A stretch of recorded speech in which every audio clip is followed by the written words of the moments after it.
sa lalaki, ang age na 8 ay sapat na ang energy ng kidney nila para gumalaw. And then, after 8 years cycle,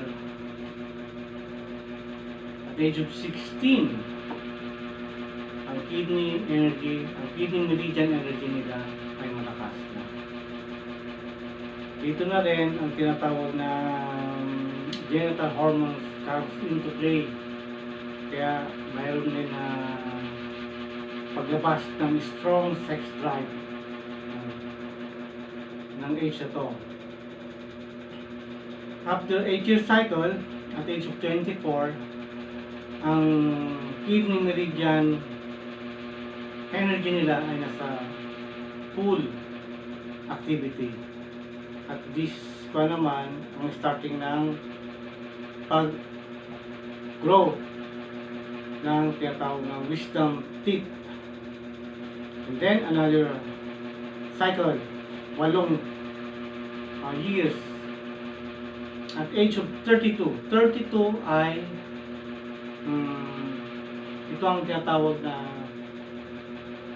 peak ng kalakasan sa lalaki. Tapos dadanuli ng 8 taon, and then another cycle po, tutungo na siya sa edad na 40.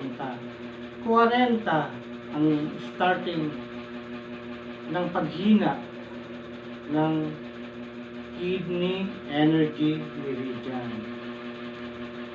And then another cycle of 8 at age of 48, ito naman ang paghina ng 6 yang meridian sa upper part portion ng katawan natin.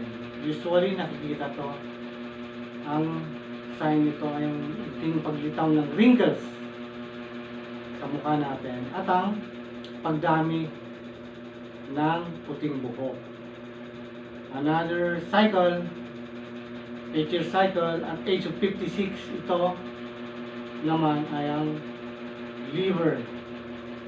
Exhausted ng liver mo dito, kung kaya ang secretion ng genital hormone ay less active na. After another 8 year cycle at age of 64, ito yung stage ng lalaki na sinasabi na tinatawag na sterility. Kung sa babae naman, dito yung time nila ng sterile na sila.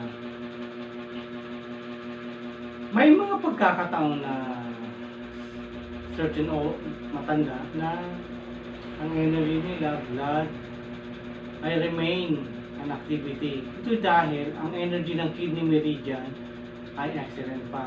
Kaya nga, napaka-importante po talaga ng mapangalagaan yung kidney energy ng meridian. Usually po, mas madaling humihina ang chi ng kidney once po na karoon ka ng indulge sa sex. Excessive sex po yung isa sa mga dahilan ng madali ang pag-weaken ng kidney energy.